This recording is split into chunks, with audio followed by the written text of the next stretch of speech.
বেশ অনেক লোকজন আছে, ভালো বুক ডিস্ট্রিবিউশন হবে খুব। এরপর অনেক বইও আছে। ভালো ডিস্ট্রিবিউশন। হ্যাঁ, আরে শুনছেন শুনছেন শুনছেন? যাচ্ছেন কোথায় আপনারা? যাচ্ছেন কোথায়? হরে কৃষ্ণ বাবু। বলা নেই কোয়া নেই, কোথায় যাচ্ছেন আপনারা? এ প্রভু মানে এদিকে দেখি। বইগুলো। এই 2-3টে ভগবত গীতা ডিস্ট্রিবিউশন করব। দেখি। ও জানা আছে, ডিসেম্বর চলছে, এখানে সেখানে যাবে। এই শোনো, এইখানে এসব চলবে না, ভালো ভালো বলছি বেরিয়ে যাও। মানে আচ্ছা, প্রভু, মানে 2-3টে করে বেশিক্ষণ আবার তোমাদেরকে বলছি বেরোতে, বেরোবে 10 বেরো, মিনিট বেরো, বেরো, বেরো, প্রভু, বেরো, বেরো, বেরো, প্রভু, প্রভু, 10 বেরো, বেরো, বেরো। উফ, বাপরে বাপরে, এরা যে কোথা থেকে আসে, মানে মাথা খারাপ করে দেয় সব পাবলিক। উফ, কোন দুর্গাপুর বসুন্ধরা পার্কের অপোজিটে আসবেন অবশ্যই। এ আবার অ্যাড্রেস বলে গেল, কিন্তু একটা অ্যাড্রেস বললো ঠিক মনে পড়লো না। ইসকন বসুন্ধরা কি বললো রে ভাই, মনে পড়ছে না। প্রভু, কি একটা বললো, বসছে। কি একটা বলো। যা, ভাবলাম আটকাবো, চলে গেল। এদের নিয়ে পারা যায় না, সত্যি পারা যায় না। জয় মা। আজ যজ্ঞটা বেশ ভালোই হলো, আর দক্ষিণাটাও বেশ ভালোই পেয়েছি। হরে কৃষ্ণ হরে বাবু। কৃষ্ণ প্রভু। জয় মা, বলো। প্রভু, আমরা ভগবত গীতা ডিস্ট্রিবিউশন করতে এসেছি, আপনি একটা নেন প্রভু। আরে আমাকে কি দিচ্ছ এই গীতা ফিতা? ছোটবেলা থেকে এসব পড়ে পড়েই বড় হলাম, এই মাত্র যজ্ঞ শেষ করে এলাম। আচ্ছা প্রভু, আপনি কি জানেন এই ভগবত গীতার সারাংশ কি? হ্যাঁ হ্যাঁ, আরে আমাকে চিনতে পারলে না? আমার নাম হলো প্রভাকর চতুর্বেদী। জাতিতে আমি ব্রাহ্মণ, আবার এমনি ব্রাহ্মণ না, গৌতম ব্রাহ্মণ, সর্বশ্রেষ্ঠ ব্রাহ্মণ আমি। আচ্ছা আচ্ছা, চতুর্বেদী জি, আপনার তো তাহলে অনেক জ্ঞান রয়েছে নিশ্চয়ই। হ্যাঁ, জ্ঞানের কি আছে, ওই গঙ্গার মতো বয়েই যায় বয়েই যায়। এই ধরো রামায়ণ, মহাভারত, 18টা পুরাণ, 108টা উপনিষদ, ওই সবই আর কি। হরি বল প্রভু। আচ্ছা প্রভু, তাহলে এত কিছু যখন পড়েছেন বলছেন, তো এর মধ্যে থেকে কিছু নিশ্চয়ই পড়েছেন, যদি একটু বলতেন বিস্তার করে আমাদের সবাইকে। হ্যাঁ, মানে সবগুলোই একটু একটু করে পড়ে রেখেছি। মানে এই শুরু করলেন আর বললেন একটু একটু পড়েছি, নিশ্চয়ই কিছু তো পড়া হয়েছে। হ্যাঁ, মানে শুরু করেছি, আর কতদিনে কিছুদিনে শেষ হয়ে যাবে। মানে এই শুরু করলেন আর কয়েক বছরে শেষ হয়ে যাবে। তাই তো মনে হয়। চতুর্বেদী জি, আপনি শুরু করলেন আর এক্ষুনি বললেন শেষ হয়ে যাবে, আপনি তো চতুর্বেদী জি, আপনার নিশ্চয়ই 4টে বেদ তো পড়া হয়ে গেছে না? হ্যাঁ, ওই তো বললাম শুরু করেছি, শেষ হবে কয়েক বছরে। শুনুন চতুর্বেদী জি, আমাদের এখন কলিযুগের মানুষের গড় আয়ু 80 বছর। এখন কলিযুগ মেরে কেটে আপনি 70 বছরই ধরুন। তার মধ্যে আপনার 20 বছর কাজকর্মে, 12 বছর ধরুন খাওয়াতে, 8 বছর ধরুন ঘুমোতে, তারপরে সংসারে কাজকর্ম করতে 10 থেকে 15 বছর যাবে। আর তারপরে আপনার নিয়ত কর্ম করতে 7 বছর তো ধরেই রাখুন। আর যজ্ঞ করতে 3 বছর, আর মেরে কেটেই আপনার হাতে 5 বছর বাড়বে। তার মধ্যে আপনি পড়েও নেবেন আবার বুঝেও নেবেন। হে ভগবান, এভাবে তো আমার অনেক জন্ম নষ্ট হয়ে যাবে। তাহলে আমি মুক্ত কবে হব? কনফিউজ হবেন না প্রভুজি, এরও উপায় আছে। আপনি মাত্র 6 মাসের মধ্যে সব শাস্ত্র পড়ে নিতে পারেন। 6 মাসের মধ্যে? কিভাবে? আপনি যদি গাছের গোড়ায় জল দেন, তাহলে আপনাকে পাতায় বা ফুলে বা মূলে কোথাও জল দেওয়ার দরকার পড়বে না প্রভুজি। না, বুঝলাম, কিন্তু আমি ভাবছি যে গাছে জল দেবো অসত্য গাছে না বট গাছে। আরে সেটা বলছি না প্রভু, আরে ওই সব কথার কথা ছাড়ুন, আসল কথাটা তাহলে বলুন আমার। আসল কথা হচ্ছে ভগবদ গীতায় 15 নম্বর চ্যাপ্টার 15 নম্বর শ্লোকে ভগবান বলেছেন যে সর্বস্য চাহৃতি সন্নিবেষ্ট মত্তা স্মৃতিরন্য নাতো হনম চ বেদেশ সর্বেড়হমেব বেদ্যো বেদান্ত কৃদ্বেদ বিদেব চাহম। এর অর্থ হচ্ছে প্রভু, সমস্ত জ্ঞান, সমস্ত শাস্ত্র, পুরাণ, উপনিষদ, সব কিছুর জ্ঞান ভগবান নিজের বাণী ভগবদ গীতায় দিয়ে গেছেন। তো তেমনি যদি আপনি গাছের গোড়ায় জল দেন, তাহলে আপনি সব গাছের ডালে বা গাছের পাতায় জল দেওয়ার দরকার পড়বেন না। তো তেমনি আপনি যদি ভগবদ গীতা পড়েন না, তা আপনার কোনো অন্য শাস্ত্র পড়ার দরকারই পড়বেন না প্রভুজি। আচ্ছা, এইবার বুঝেছি। তাহলে এক কাজ করুন, আমাকে 2 কপি দিন, একটা আমার জন্য আর একটা আমার ব্রাহ্মণ মিত্র। অবশ্যই অবশ্যই প্রভু, দিন। অবশ্যই অবশ্যই, এই নেন প্রভু। ধন্যবাদ। হরে কৃষ্ণ। হরে কৃষ্ণ। अरे ठाकुर मशाई की হরে কৃষ্ণ প্রভুজি। प्रभु जी did I look like a prabhu ji call me sir. না মানে প্রভুজি, এই যে ভগবত গীতা দেখছেন, আমরা আপনার কাছে ভগবত গীতা নিয়ে এসেছি, একটা নেন প্রভু। হ্যাঁ হ্যাঁ আমি জানি তোমাদের এই সব ভগবত গীতার ব্যাপারে, so better keep it with yourself. মানে আপনি কি ভগবত গীতা সম্পর্কে কিছু জানেন? না আমি এসব মানে আমি জানি, জাস্ট জানি। Yes. আচ্ছা, আপনি বিগ ব্যাং থিওরি সম্পর্কে কিছু বলুন। Big scientific. ব্যাং থিওরি, আচ্ছা বিগ ব্যাং থিওরি ব্যাপারে আপনি জানেন, ওয়ার্ল্ড তো ক্রিয়েট হয়েছে বিগ ব্যাং থিওরি থেকেই। তো এটা তো সায়েন্স, এটা means this are all mythology, this is totally baseless. আচ্ছা আমরাও জানি, কিন্তু আপনি তো প্রফেসর লোক, আপনার নিশ্চয়ই অনেক জ্ঞান। তো আমার কিছু কনফিউশন, কিছু কোশ্চেন আছে, তো আপনি একটু সলভ করে দেবেন। শিওর, আই উড লাভ ইট। আচ্ছা বলুন তো, আমরা যদি কিছু ইট রড পাথর ইট বালি এগুলো নিয়ে একসাথে জড়ো করে ব্লাস্ট করি, তাহলে আপনার বিগ ব্যাং থিওরি অনুযায়ী কি একটা বিল্ডিং দাঁড়িয়ে যাবে? এইসব কি বলছেন? ব্লাস্ট করলে ডিস্ট্রাকশন হবে নাকি কনস্ট্রাকশন? এক্স্যাক্টলি। তাহলে বিগ ব্যাং থিওরির আগে নিশ্চয়ই কোনো কিছু ক্রিয়েশন ছিল না। আর যদি ধ্বংস হয় বিগ ব্যাং থিওরি অনুযায়ী, তাহলে সৃষ্টি হলোই বা কি করে? হ্যাঁ, পয়েন্ট তো আছে। আচ্ছা আপনি বলুন তো, যদি ডিস্ট্রয় হয়েছে বলছেন, তাহলে কিছু ক্রিয়েশন তো অবশ্যই দরকার ছিল, তো সেটা হ্যাঁ। কি বলুন তো? আচ্ছা আপনার কাছে কোনো উত্তর আছে এই পৃথিবী কিভাবে সৃষ্টি হলো? ভগবদ গীতায় এর উত্তর আছে প্রভুজি। যেরকম লর্ড কৃষ্ণ নিজে ভগবদ গীতায় বলেছেন, অহম সর্বস্ব প্রভো মত্তা সর্ব প্রবর্ততে ইতি মত্বা ভজন্তে মাম মুড়া বাবা সমান্বিতঃ। হোয়াট? দিস ইজ সংস্কৃত। এত জানি আমি, কিন্তু এর মানেটা কি? অর্থাৎ এর অর্থ সবকিছু ভগবানের থেকে সৃষ্টি হয়েছে। আচ্ছা এইটা তো এই গীতাতেই লেখা আছে, এটাতে সায়েন্সটা কোথায়? এইটা তো একটা মানুষই লিখেছে। আমাকে কারোর নাম বলে দিন যে সায়েন্টিস্ট এবং ভগবানের উপরেও বিশ্বাস করে।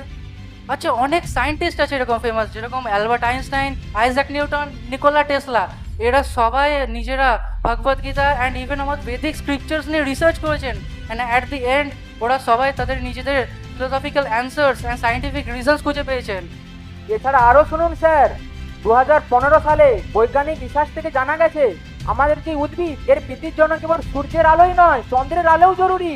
হ্যাঁ, তো এটা সায়েন্স, এটাতে আপনাদের শাস্ত্র কোথা থেকে চলে এলো? তাহলে শুনুন, এই ভগবত গীতাতে আজ থেকে প্রায় 5000 বছরেরও আগে ভগবান শ্রীকৃষ্ণ অর্জুনকে 15 নম্বর অধ্যায় 13 নম্বর শ্লোকে বলেছেন যে আমি এই পৃথিবীতে সমস্ত কিছুকে ধারণ করছি এবং ঔষধ চন্দ্র রূপে ঔষধি পুষ্ট করছি সমস্ত ওষুধকে।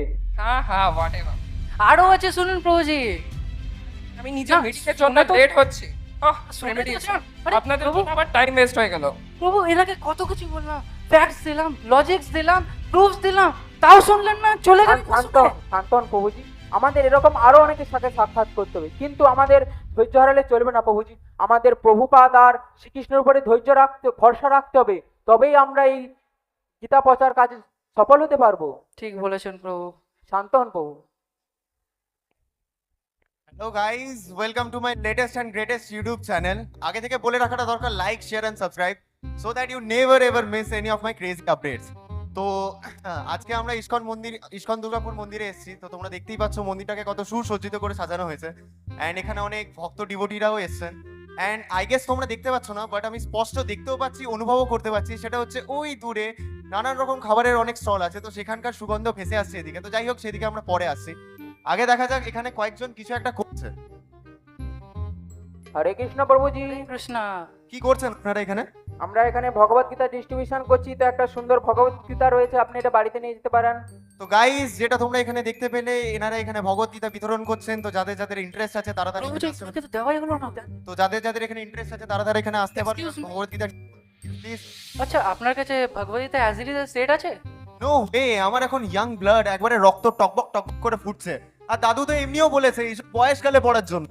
তাই মানে আপনি বলতে চাইছেন আমাদের বৃদ্ধ বয়সে ভগবত গীতা পড়া উচিত? তা নয় তো কি, বৃদ্ধ বয়সে যখন লাইফে সমস্ত ডিস্ট্রাকশন থাকবে না, লাইফে শরীরের সমস্ত হরমোন একেবারে ডাউন টু আর্থ হয়ে যাবে, শান্ত শিথিল মন নিয়ে টাইম পাস হিসাবে ভগবত গীতা পড়াই যায়। আচ্ছা আপনি যে ব্লগিং এর জন্য ফোনটা ইউজ করছেন, তো এই সিম্পল ফোনটা ইউজ করতে আপনি কিছু তো নিশ্চয়ই হেল্প নিয়েছেন, তো কি করে শিখেছেন যদি একটু বলতেন আমাদের। সিম্পল তো, এটার সাথে ম্যানুয়াল গাইড পেয়েছি, পড়েছি, শিখেছি। আচ্ছা তাহলে এই সিম্পল ফোনটা শিখতে আপনার একটা ম্যানুয়াল লেগেছে, তো এই কমপ্লেক্স বডিতে পড়তে ইউজ করতে আপনার কোনো কিছু লাগবে না। It is not like that prabhuji. We have to use Bhagavad Gita for our life, যাতে আমরা আমাদের লাইফটা কিভাবে কোন কাজে ইউজ করতে পারি সেটা আমরা জানতে পারি।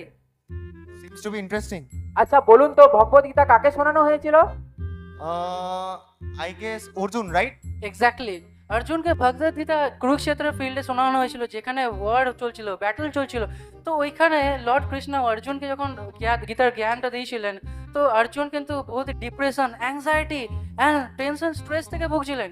অ্যাট দ্য সেম টাইম যখন ভগবান তাকে ভগবদ গীতার এই দিব্য জ্ঞানটা দিয়েছিলেন, তখন তিনি ওই জ্ঞানটা নেওয়ার পর নিজের লাইফে তৎক্ষণাৎ অ্যাপ্লাই করেছিলেন। তাই at the end we all know he won the battle.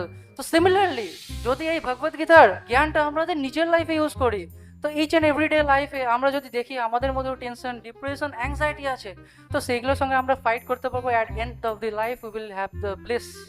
Wow, একদম ঠিক, সত্যিকারে এখন থেকেই পড়া উচিত। কিন্তু যদি পড়ে বুঝতে না পারি? কোনো চিন্তা নেই প্রভু, আপনি আমাদের মন্দিরে আসুন, ইসকন দুর্গাপুর। এখানে ফ্রিতে গীতা ক্লাস করানো হয়, আপনি জয়েন করুন। ও তাই? একদমই আমি করবো, আর তার সাথে আমার ফলোয়ারদেরকেও বলে দিই। তো যেমন গাইস তোমরা শুনতে পেলে, মন্দিরে তোমরা এসো, ভগবত গীতার ক্লাস করো, and তাই নয় এখানে শিখতে পারবে তোমরা কিভাবে ভগবত গীতার ক্লাস তোমরা নিজেদের উপরে অ্যাপ্লাই করতে পারবে। হরি বল। দেখি দেখি দেখি, ফটো তুলি তোমার, এদিকে তাকাও, এদিকে একটা, এদিকে একটা। আচ্ছা দেখো তো ফটোটা ভালো এসছে? আরে ভালো এসছে তো। আচ্ছা আচ্ছা, লাইট লাইট লাইট।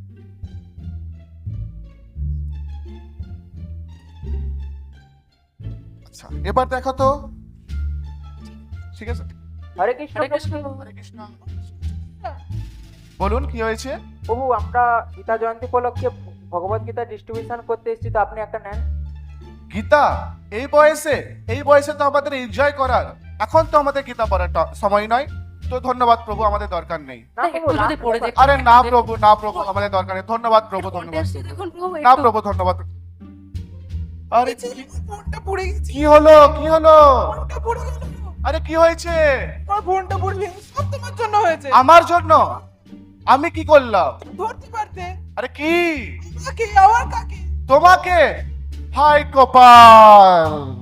আব্রহ্ম ভুবনলোক পুনর্বর্তী ন অর্জুন, মাম উপত্যেত কৌন্তেয় পুনর্জন্ম ন বিদ্যতে। এর অর্থ কি প্রভু? যদি শুনছো?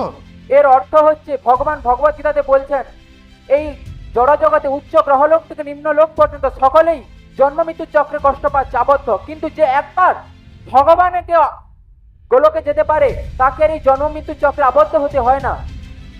বাহ, বেশ সুন্দর বললেন তো প্রভু। কোথা থেকে শিখেছে? এই যে ভগবত গীতা দেখছেন, এই ভগবত গীতার জ্ঞান শ্রীকৃষ্ণ স্বয়ং অর্জুনকে দিয়েছিলেন আজ থেকে প্রায় 5000 বছর আগে। কিন্তু ছিল বহুপাত আমাদেরকে সেই ভগবত গীতার জ্ঞান অ্যাজ ইট ইজ ভাবে এই ভগবত গীতার মাধ্যমে আমাদের দিয়েছেন, যাতে আমাদের সমস্ত প্রবলেমের সলিউশন রয়েছে। বাহ প্রভু, খুব ভালো তো। এটা কত প্রাইস? মাত্র 250 টাকা বাবু। 250 টাকা? শ্রীকৃষ্ণ ফ্রিতেই শুনিয়েছিলেন, তোমরা পয়সা নিচ্ছ কেন? মাতাজি, শ্রীকৃষ্ণ তো কুরুক্ষেত্রতে শুনিয়েছিলেন, আর এটা দুর্গাপুর, তো দুর্গাপুর অব্দি আসতে ট্রাভেলিং চার্জেস, প্রিন্টিং কস্ট, তাই জন্য 250 টাকা নিচ্ছি। সে বুঝলাম বুঝলাম বুঝলাম, তা ঠিক, কিন্তু 150 টাকার বেশি দেবো না। দূর, কি বলছো এসব? কালকে তোমাকে এই পার্সটা 5000 টাকা দামে কিনে দিলাম, এই শাড়িটা তোমাকে কিনে দিলাম, আর এখানে 250 টাকা গীতা কেনার জন্য তোমার কাছে টাকা নেই? আচ্ছা আচ্ছা ঠিক আছে, নাও নাও। এবার তো আচ্ছা আমার একটা আলাদা নাও, আমি তোমাকে আচ্ছা দেবো প্রভু, না। এনাকে একটা দিয়ে দিন। অবশ্যই, এই নেন, এই নেন। কি? তো আরে, আমরা গীতা নিলাম। আপনাদের মধ্যে যারা এখনো গীতা নিয়ে যাননি, আজকে অবশ্যই গীতা নিয়ে যাবেন। একং শাস্ত্রং দেবকী পুত্র গীতম, অর্থাৎ এই গীতা পড়া হয়ে গেলে সমস্ত শাস্ত্রের সার পড়া হয়ে যায়। হরি বল।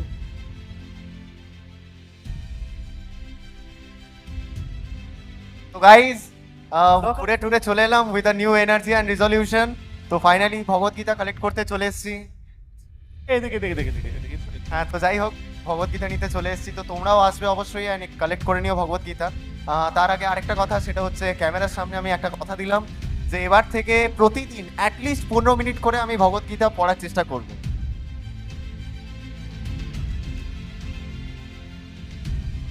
এক্সকিউজ মি, আমার জন্য একটা কপি হবে? হ্যাঁ প্রভুজি, এই নিন।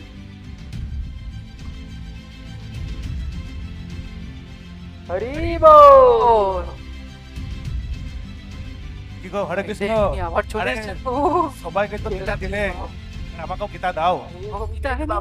হরি বল। হরি বল। সকলে হরি বল। গীতা নিন এবং গীতা পড়ুন এবং নিজের জীবনকে কৃষ্ণময় করে তুলুন। হরি বল। হরি বল।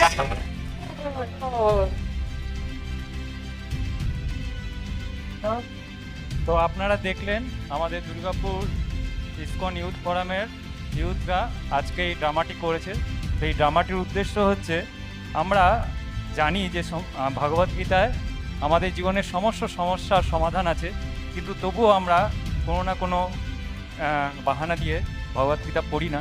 তো আমরা এই ড্রামার মধ্যে দিয়ে বোঝাতে চাইছি যে সবাই ভগবদ্গীতা পড়বেন এবং এই অমূল্য সম্পদ সবাইকে বিতরণ করবেন, সবার কাছে প্রচার করবেন।